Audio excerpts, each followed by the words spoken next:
6장 2절 극방정식을 공부하겠습니다. 극방정식은 다른 말로 극곡선이라고도 얘기를 하는데요. 이 극곡선이라는 말의 의미는 극좌표계에서 그려지는 그래프를 간단하게 극곡선이라고 얘기를 합니다. 자, 따라서 그럼 우리는 극좌표라는 개념을 이해를 해야 되겠네요. 왜냐하면 극방정식이라는 이 절의 제목이 다른 말로 극곡선이고, 극곡선은 극좌표계 위에서 그려지는 그래프 또는 극좌표계 위에서 그려지는 곡선이라는 뜻이거든요. 자, 그러면 극좌표는 어떤 좌표인지 한번 살펴보려고 합니다. 이 극좌표라는 말이 좀 생소할 수도 있을 텐데요. 여러분들 직교좌표라는 것은 많이 들어봤죠? 이 직교좌표계는 바로 르네 데카르트라는 프랑스 수학자이자 철학자인 이 사람이 만든 좌표계예요. 그래서 다른 말로 데카르트 좌표계라고도 얘기를 합니다. 이 데카르트 좌표계는 여러분들이 잘 알다시피 수평선과 수직선을 이용해서 평면을 이렇게 4등분하고 있습니다. 이때 수평선을 X축 그리고 수직선을 Y축하고 서로 직각으로 교차시킨 다음에 수평선과 수직선이 만나는 이 점을 원점이라 얘기를 했었습니다. 그리고 이렇게 평면을 4조각을 내다 보니까 자연스럽게 사분면이란 말을 붙이게 되는데요. 이렇게 반시계 방향으로 돌면서 1사분면, 2사분면, 3사분면, 4사분면이라고 말을 붙이게 됩니다. 자, 그리고 데카르트의 아이디어는 아주 쉬워요. 평면상에 있는 어떤 물체의 위치를 표시하기 위해서 좌표계라는 것을 도입하게 됐는데요. 만일 어떤 점이 여기 있었을 때 이 점을 우리가 P라 표시했다라 보겠습니다. 이때 데카르트는 이 점의 위치를 표시할 때 다음과 같이 하기로 약속을 했어요. 이 점에서 X축의 수선의 발을 내려요. 그래서 이제 X좌표라는 것을 찾았다라 보겠습니다. 자, 원점으로부터 오른쪽으로 가면 양수고 원점으로부터 왼쪽으로 가면 음수예요. 또한 이 Y축은 원점으로부터 위로 가면 양수고 아래로 가면 음수예요.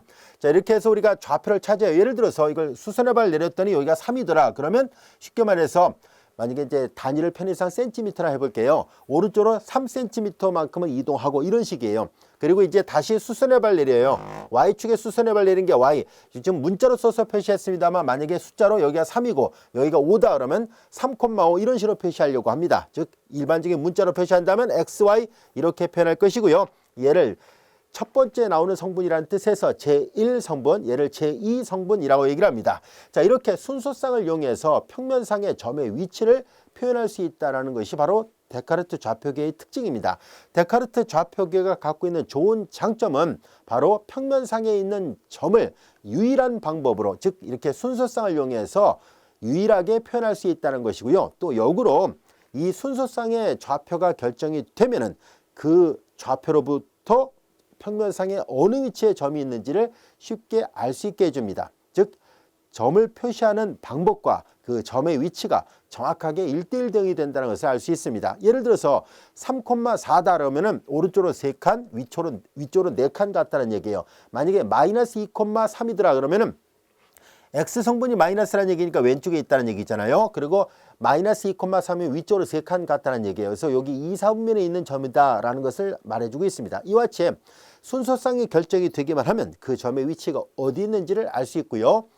앞서 얘기한 것처럼 이렇게 점을 표시하는 방법이 유일하다는 것을 알 수 있습니다. 이런 좋은 장점을 갖고 있는 것이 바로 데카르트 좌표계의 특징입니다. 자, 그에 반해서 우리는 새로운 좌표계를 도입하려고 합니다. 이런 좌표계를 연구한 수학자는 보통 이제 뉴턴이라든가 또 그 동시대에 활동했던 다른 수학자분들도 이와 같은 극좌표계라는 개념을 도입해서 사용을 했는데요.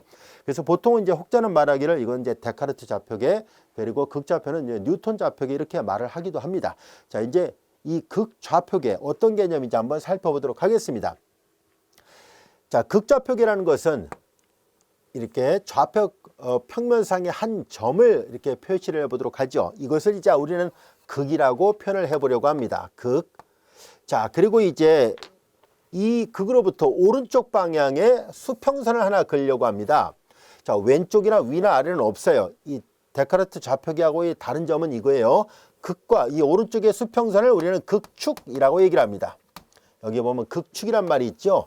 자, 그래서 극과 극축만으로 표시하는 좌표계를 극좌표계라 얘기를 합니다. 이 극좌표를 도입할 때 이렇게 극과 극축만 있습니다. 데카르트 좌표계는 수평축과 수직축이 있는 데 비해서 얘는 극과 극축만 있다는 것을 주의하시기 바랍니다. 자, 그리고 이제 데카르트 좌표계에서 점을 표시하는 방법과 마찬가지로 여기도 한 점 P가 있다고 가정하겠습니다. 자, 이때 한 점 P를 표시하는 방법은 이제 다음과 같이 하도록 하겠습니다. 자, 극에서부터 이 점 P까지의 거리를 레디어스의 약자를 써서 편의상 R로 보통 많이 표시합니다. 자, 이제 극과, 그리고 극은 보통 이제 알파벳 대문자 O를 써서 많이 쓰고요. 극초 이제 특별한 말이 없다면 대문자 X로 써서 이렇게 표시를 하도록 하겠습니다. 자, 이제 선분 OP의 길이를 R로 표시할 것이고요. 자, 그 다음에 이제 여기를 이제 극추라 했었잖아요. 자, 극추로부터 반시계 방향의 각을 세타라 놓고요. 이걸 양의 각이라고 정의하도록 하겠습니다. 그에 반해서 시계 방향으로 가는 경우는 마이너스를 붙이기로 약속을 하고 이거는 음의 각이라고 표현하도록 하겠습니다.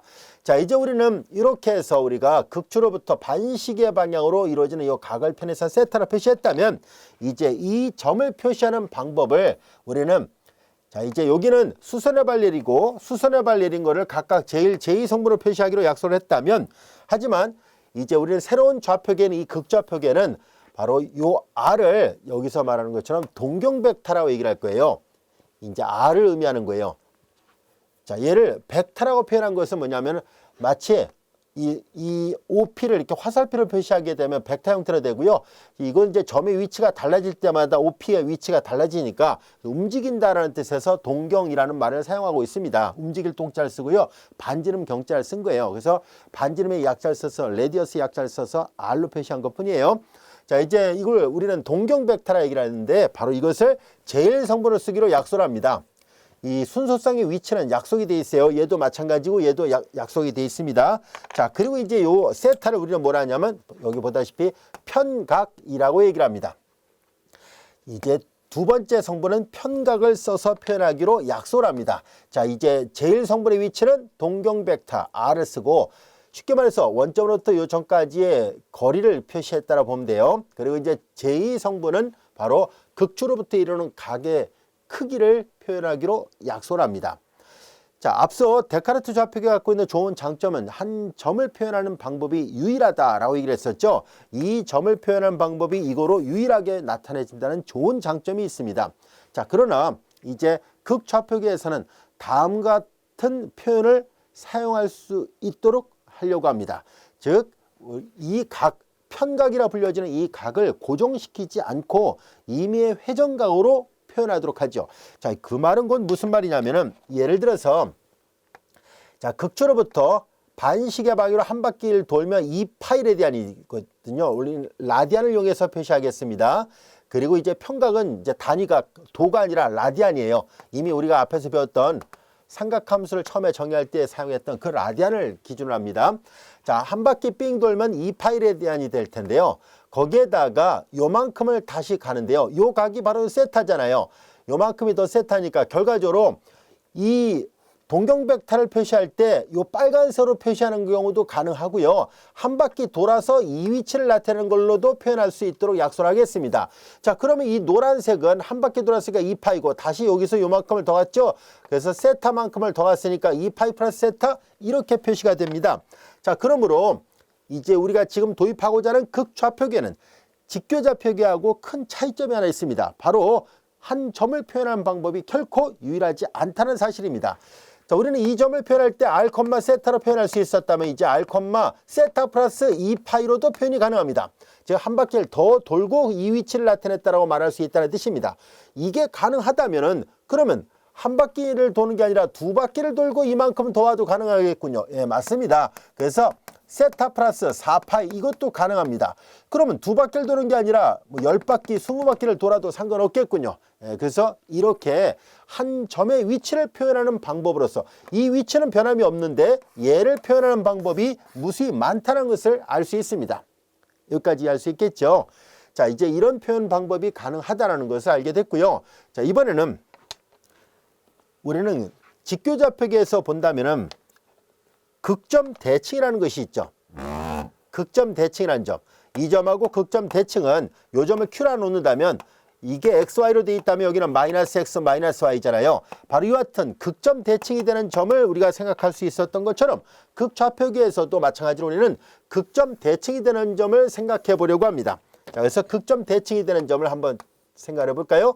자, 요 R을 그대로 똑같은데 방향만 반대로 돼 있는 요 위치를 생각합니다.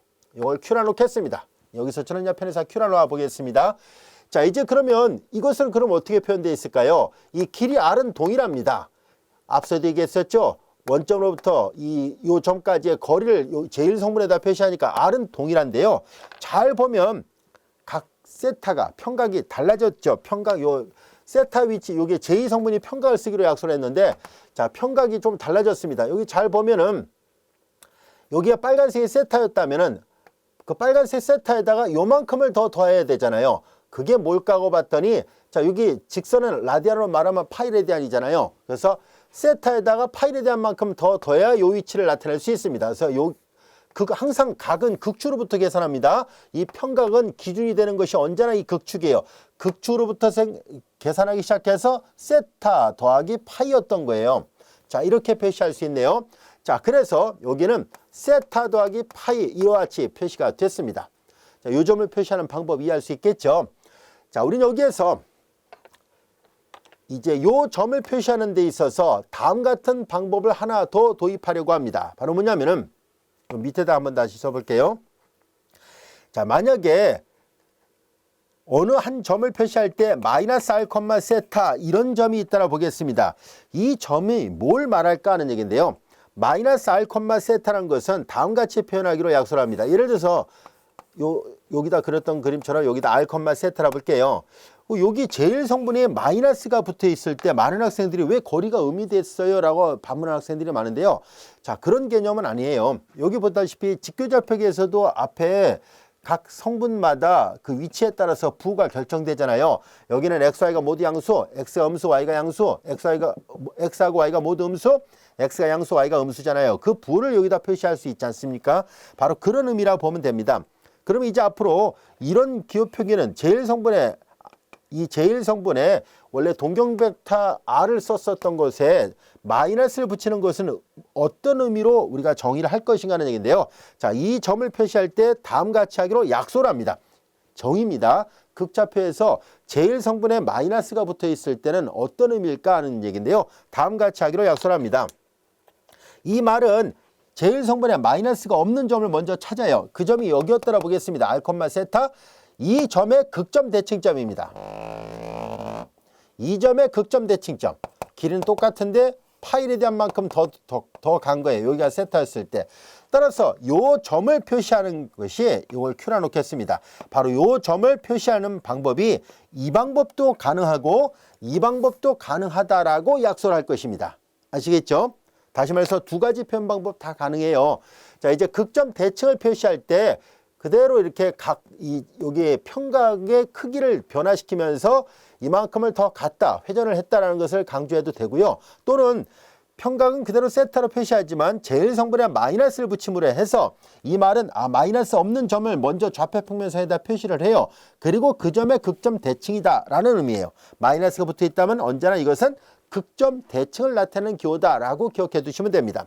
자, 이제 그러면 이 점을 표시하는 방법은 이것 말고도 이게 있구나라는 것을 알게 됐습니다. 즉, 이 점을 표시할 때 이 방법이 같은 말이다라는 것을 알게 됐습니다. 여기까지 알 수 있겠죠? 자, 그 다음에 이제 우리는 다시 점 P로 되돌아가 보겠습니다. 점 P로 다시 되돌아갔을 때 우리는 이 점의 극점 대칭이 이렇게도 표현되고 이렇게도 표현되는군요. 자, 그러면 거꾸로 설명할까요? 이 점의 극점 대칭이 P잖아요. 다시 말해서 Q점의 극점 대칭이 P가 되니까 Q점을 이용해서 P점을 표시할 수 있겠죠. 이거 보세요. 얘는 잘 보세요. 마이너스 없는 점을 생각한다면 그 점의 극점 대칭이라는 게 마이너스라는 얘기니까 이 점의 극점 대칭이라면 여기에다 앞에 마이너스를 붙이면 되잖아요. 여기서 이렇게 왔듯이 거꾸로 되돌아갈 때요. 그러니까 마이너스 마이너스 플러스면 이거 마이너스 마이너스 플러스니까 똑같아지잖아요. 따라서 이번엔 이걸로 이제 극점 대칭을 만들어 보려고 합니다. 이 점의 극점 대칭이에요 라고 말하려면 어떻게 돼요? 즉 제2성분 평각은 변화시키지 않고 제1성분 R의 부호를 반대로 하면 되잖아요. 그래서 우리는 이 점의 극점 대칭이라는 것을 이제 이용해서 얘를 다시 표시한다면은 마이너스 R, 세타 플러스 파이 이렇게 쓸 수 있어요 라는 얘기예요. 자, 여기까지 이해할 수 있겠죠? 자, 그런데 여기서도 잘 볼까요? 여기서도 잘 보면 알 수 있듯이 우리는 요 점을 표시하는 방법이 자 여기 세타 더하기 파이만 있는 게 아니라 잘 보세요. 한 바퀴를 더 돌고 2파이 다시 세타 다시 파이 해도 되잖아요. 다시 말해서 얘를 표시하는 방법이 세타 플러스 파이에다 다시 2파이를 더해도 되는구나 라는 것을 알 수 있습니다. 근데 한 바퀴만 더 돌아도 되겠습니까? 몇 바퀴를 더 돌아도 되겠죠. 그래서 두 바퀴를 더 돌면 이렇게 되겠죠. 따라서 점 Q를 표시하는 방법도 많아요. 그럼 우리는 얘에 대해서 대칭점 얘를 이렇게 표시할 수 있었다면 그러면 이 표현에 대해서도 대칭점을 표시할 수 있겠죠. 이 표현에 대해서도 마이너스 R 자 요거는 잘 보세요. 2파이 더하기 파이니까 이거 3파이라 쓰겠습니다. 세타 더하기 3파이 또한 이 점의 대칭점이니까 마이너스 R 그래도 이거는 5파이잖아요. 세타 더하기 5파이 이렇게 쓸 수 있겠구나 라는 것을 알 수 있습니다. 여기까지 알 수 있겠죠. 자 이제 그래서 이런 것을 잘 관찰을 해 보니까 그러면 이 점 P를 표시하는 방법이 한두 개가 아니었구나 라는 것을 알 수 있습니다. 이렇게 무수히 많다는 것을 알 수 있어요. 그러면 이 많은 표현을 일목요연하게 표현할 수 있는 좋은 대안이 없을까 하는 것을 생각해 보겠습니다. 면밀히 잘 관찰해 보면 알 수 있듯이 세타 더하기 짝수배 파이, 세타 더하기 홀수배 파이예요. 자 이제 짝수배 파이, 홀수배 파이인데 그러면 이 점 P를 표시할 때 우리는 여기는 짝수도 있고 홀수도 있네요. 그래서 그냥 n파이라 써보겠습니다. 여기에서 근데 짝수배 파일 때는 앞에 r이 다 플러스인데 홀수배 파일 때는 앞에 부가 다 마이너스라면 그러면 이렇게 쓰면 충분하겠구나 라는 것을 알 수 있습니다. 여기서 n은 정수입니다. 자 여기서 정수를 했으니까 양의 정수나 0이나 음의 정수도 다 마찬가지예요. 일단 0부터 먼저 해볼게요. 마이너스 1의 영성, 0이 하는 모든 수의 영성 1로 약속되니까 이건 r이 되고요. 여기 되니까 r, 세타 자 요게 돼요. 그 다음에 n이 양의 정수 즉 자연수였다라 보겠습니다. n이 1이면 마이너스 r, 세타 더하기 파이 요거예요. n이 2가 되면은 마이너스 1의 제곱이니까 플러스가 돼서 r, 세타 더하기 파이 요게 돼요.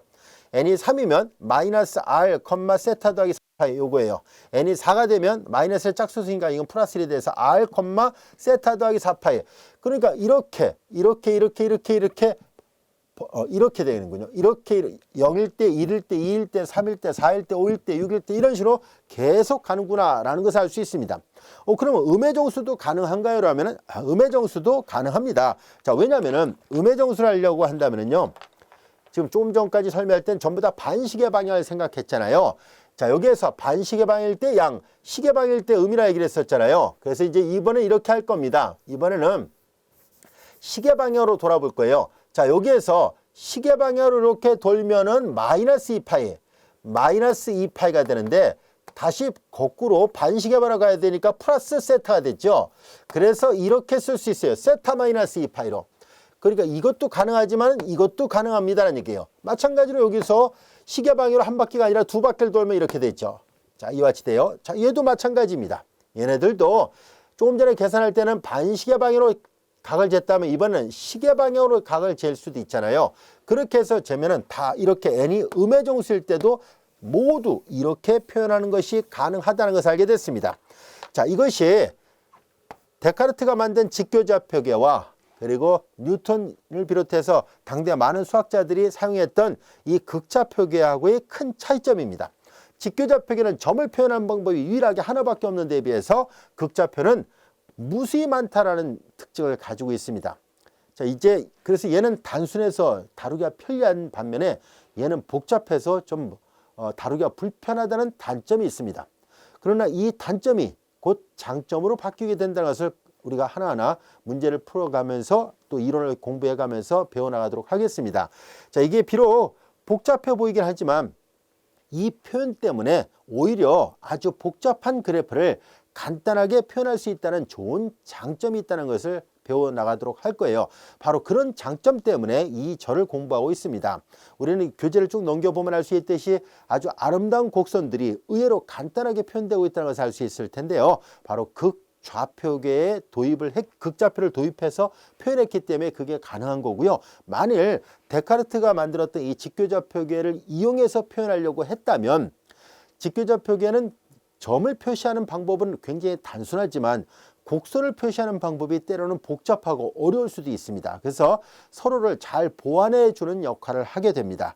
따라서 이 직교좌표계에서 그려지는 여러 가지 곡선들 있죠. y 콜 x죠. y 콜 sin x 이런 곡선들도 필요하지만 이제 극좌표계에서 표현되는 여러 가지 뭐 심장형 그래프라든가 사엽장미선 또는 나선형 그래프 같은 아름다운 곡선들을 표현하는 방법도 여러분들은 잘 익혀둘 필요가 있습니다. 이 두 개의 좌표계가 서로를 보완해 주는 좋은 관계를 유지하거든요. 그래서 얘가 복잡해 보이긴 할지라도 이제 또 좋은 장점이 있고요.